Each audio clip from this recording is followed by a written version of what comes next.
नमस्कार दोस्तों, मैं डॉक्टर अरविंद कुमार वर्मा, सहायक आचार्य समाजशास्त्री, श्री कल्याण राजकीय कन्या महाविद्यालय सीकर। आज के हमारे वर्ण व्यवस्था की सेकंड वीडियो का बिंदु है वर्ण व्यवस्था की विशेषताएं और उसका समाजशास्त्रीय महत्व है। वर्ण व्यवस्था की विशेषताएं, जैसा कि हम सबको पता है, समाज है, उस समाज को सामाजिक व्यवस्था के अनुसार मुख्यतः 4 प्रकार के जो वर्ण है उन वर्णों में विभाजित किया गया है: ब्राह्मण, क्षत्रिय, वैश्य और शूद्र। और हम सभी जानते हैं कि प्रत्येक जो वर्ण है उस वर्ण का अपना एक निश्चित कर्तव्य होता है। ब्राह्मण अध्ययन और अध्यापन का काम करेगा, पूजा पाठ का काम करेगा। क्षत्रिय प्रजा की रक्षा करने का काम करेगा, प्रशासनिक कार्यों को संपादित करेगा, जनता की रक्षा करने का काम करेगा। वैश्य व्यापार और वाणिज्य से संबंधित कार्य करेगा, पशुओं की देखभाल करेगा। और शूद्र इन सब की सेवा करने का कार्य करेगा। इस वर्ण व्यवस्था की क्या क्या विशेषताएं देखने को मिलती है इसमें है। प्रथम है गुण और कर्म पर आधारित। हम सभी जानते हैं कि पुरातन सामाजिक व्यवस्था के अंतर्गत वर्ण व्यवस्था गुण और कर्म पर आधारित ही व्यक्ति जिस प्रकार का गुण रखता है और जिस प्रकार का कर्म करेगा उसे उसी प्रकार का वर्ण है, उस वर्ण की प्राप्ति होगी। गीता के भी चतुर्थ अध्याय में श्री कृष्ण द्वारा कहा गया है, यह व्यवस्था व्यक्ति के गुण और कर्म पर आधारित थी। हालांकि कालांतर में व्यक्ति के वर्ण के निर्धारण में जन्म पर आधारित स्तरीकरण को मान्यता दी गई, किंतु प्रारंभ में तो व्यक्ति के गुण और कर्म को ही महत्व दिया गया था। इसके पश्चात यदि हम दूसरी विशेषता को देखें तो यह सर्व विभाजन पर आधारित स्तरीकरण है। इसी व्यवस्था के अंतर्गत प्रत्येक वर्ण है उस वर्ण का अपना एक निश्चित कार्य होता है। वो सामाजिक व्यवस्था को बनाए रखने के लिए एक निश्चित प्रकार का काम करेगा। जैसे ब्राह्मण है वो पठन पाठन का काम करता है, क्षत्रिय प्रजा की रक्षा करता है, वैश्य व्यापार का काम करता है और शूद्र सबकी सेवा करने का काम करता है। प्रत्येक वर्ण अपने उस काम को करने में महारत भी उनको हासिल है, यानी कि उनमें विशेषीकरण भी देखने को मिलता है। यदि एक दूसरे का काम दे दिया जाए तो वह उस काम को उतने अधिक अच्छे ढंग से संपादित नहीं कर पाते हैं। शक्ति एवं अधिकारों का स्तरीकरण है। वर्ण व्यवस्था में विभिन्न वर्णों के अधिकार और उनकी शक्तियां निश्चित थी। ब्राह्मणों को इस संस्करण में सर्वोच्च स्थान प्राप्त था, उसके पश्चात क्षत्रिय को, फिर वैश्य को और अंत में शूद्र को। जो संस्करण में सबसे निम्न था, सभी वर्ण अपनी शक्ति और अधिकारों का प्रयोग सामाजिक दृष्टि से उपयोगी मानते हुए करते थे। धीरे धीरे यह वर्ण व्यवस्था धार्मिक में मान्यताओं से संबद्ध हो गई और वर्णों में परस्पर उच्चता और निम्नता का संस्करण पर अपने लगा। फिर है आध्यात्मिकता पर बल। वर्ण व्यवस्था आध्यात्मिकता का के ऊपर भी बल देती है। भारतीय संस्कृति का मूल तत्व भी आध्यात्मिकता है। इसी कारण वर्ण व्यवस्था में प्रत्येक वर्ण में धर्म को प्रमुख स्थान प्रदान किया गया। भौतिक सुख सुविधाओं को इसमें गौण माना गया। व्यक्तिगत स्वतंत्रता सामाजिक संघर्षों को जन्म देती है। इस कारण वर्ण व्यवस्था में धर्म को अत्यधिक महत्व प्रदान किया गया, जिससे व्यक्ति अपने कर्तव्यों के प्रति जागरूक रहकर अपने धर्म में तत्पर रहे। इस वर्ण व्यवस्था की एक विशेषता यह है कि इसमें सामाजिक कल्याण के साथ साथ व्यक्तिगत हितों की पूर्ति का भी मुख्य रूप से ध्यान रखा गया था। एक गुणात्मक प्रेरणा, यह व्यवस्था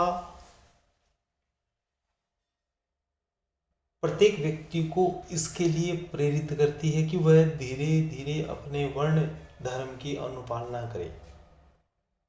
यदि वो ऐसा करेगा तो सामाजिक व्यवस्था में उसका स्थान उच्च होगा और साथ ही आगामी जीवन में भी उसे प्रतिफल मिलेगा। यह प्रेरणा व्यक्ति को स्वयं कर्तव्य पालन के लिए भी प्रेरित करती है। यदि व्यक्ति अच्छा करता है, सदकर्म करता है, तो वह उस वर्ण में तो बना ही रहेगा, साथ में ही वह पुनर्जन्म में भी उसी प्रकार का जो वर्ण है उस वर्ण में या उसे अच्छे वर्ण में उसको जन्म मिल सकता है। तो ये एक गुणात्मक प्रेरणा देने का काम करते हैं। कर्म और पुनर्जन्म पर आधारित व्यवस्था, यह व्यवस्था कर्म और पुनर्जन्म पर आधारित व्यवस्था थी। इस व्यवस्था के अंतर्गत व्यक्ति जैसा कर्म करेगा पुनर्जन्म के रूप में उसे उसी प्रकार के वर्ण की प्राप्ति होगी।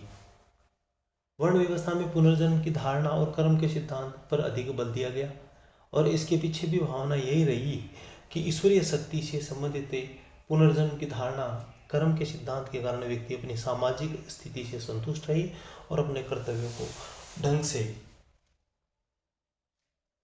निभाए, उनकी पालना करे। परंपरागत व्यवसायों का निर्धारण, वर्ण व्यवस्था जैसा कि स्पष्ट है कि इस व्यवस्था के अंतर्गत प्रत्येक जो वर्ण है वो मुख्यतः एक ही प्रकार के व्यवसाय को धारण करता है। तो वर्ण व्यवस्था के अंतर्गत परंपरागत व्यवसाय निर्धारित थे। इस कारण व्यक्ति को नवीन व्यवसाय को तलाशने की चिंता नहीं रहती थी और वह अपने वर्ण से संबंधित व्यवसाय को मुख्यतः अपनाने का प्रयत्न करता और इस प्रकार निश्चित व्यवसाय का निर्धारण वर्ण व्यवस्था की महत्वपूर्ण विशेषता कही जा सकती है। वर्ण व्यवस्था का समाजशास्त्रीय महत्व है। एक है श्रम विभाजन की व्यवस्था। वर्ण व्यवस्था में प्रत्येक व्यक्ति को उसके व्यवसाय का प्रशिक्षण प्रारंभ से ही मिलने लगता है, जिससे व्यक्ति में व्यावसायिक कुशलता आती है और साथ ही आजीविका की समस्या से भी निजात मिलती है। इसका अच्छा परिणाम भी होता है। विभिन्न वर्णों में सभी प्रकार के कार्य स्वतः ही बढ़ जाते हैं और व्यक्ति बाल्यावस्था से अपने कार्य में पारंगत हो जाता है।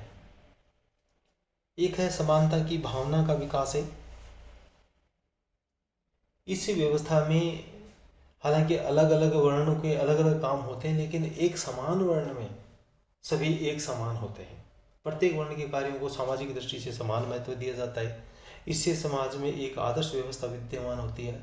अनावश्यक रूप से परस्पर संघर्ष नहीं था और कोई वर्ण किसी अन्य के कार्य में हस्तक्षेप नहीं करता था, जबकि सभी अपने अपने वर्ण धर्म का पालन करके अपनी आजीविका और कार्यक्षेत्र के प्रति आश्वस्त थे। रक्त की पवित्रता, वर्ण व्यवस्था के द्वारा सभी वर्णों को अपनी अपनी पवित्रता बनाए रखने के लिए पर्याप्त अवसर मिला और इस प्रकार हमारी सांस्कृतिक विशेषताएं भी एक पीढ़ी से दूसरी पीढ़ी को बिना किसी बाधा के स्थानांतरित होती रही। भारतीय संस्कृति की यह विशेषता भी रही कि इससे बाहर से आने वाली संस्कृतियों को अपनाया किंतु अपनी पवित्रता को बनाए रखा और इसी से हमारी संस्कृति आज भी विद्यमान है। कर्तव्य पालन की भावना, प्रत्येक वर्ण व्यवस्था में प्रत्येक व्यक्ति के लिए उसका निश्चित कर्तव्य था, निर्धारित था कि व्यक्ति एक निश्चित प्रकार के कर्तव्य को करेगा। वे अपने उत्तरदायित्व के प्रति भी जागरूक रहते और इसका परिणाम यह रहा कि व्यक्ति अपने कर्तव्यों का पालन करता रहा और मानवीय मूल्यों व लक्ष्यों को भी महत्व देता रहा। गतिशीलता, वर्ण व्यवस्था के कारण व्यक्तियों में श्रम का विभाजन तो अवश्य हो गया, किंतु इसके अतिरिक्त व्यक्तियों को अपनी सामाजिक स्थिति बदलने की भी छूट दी गई, क्योंकि गुण और कर्म को विशेष महत्व दिया जाता था और इसी से बहुत से व्यक्तियों ने एक वर्ण में जन्म लेने के उपरांत भी अपने गुण और कर्म के आधार पर एक दूसरे वर्ण की सदस्यता प्राप्त कर ली और इसी प्रकृति के कारण समाज का संगठन बना रह सका तथा सामाजिक प्रगति में महत्वपूर्ण योग मिला। सामाजिक संघर्षों से मुक्ति, जब ये निर्धारित था कि प्रत्येक व्यक्ति के लिए ये कर्तव्य है तो प्रत्येक व्यक्ति अपने ही उस कर्तव्य की अनुपालना करता है और जिसके कारण से वो एक दूसरे के कर्तव्य में हस्तक्षेप नहीं करता और संघर्षों से उनको छुटकारा मिल जाता है। इस प्रकार हमने देखा कि वर्ण व्यवस्था की क्या तो विशेषताएं हैं और किस प्रकार से वर्ण व्यवस्था हमारे समाज के लिए और समाजशास्त्र के लिए महत्वपूर्ण स्थान रखती है। Thank you.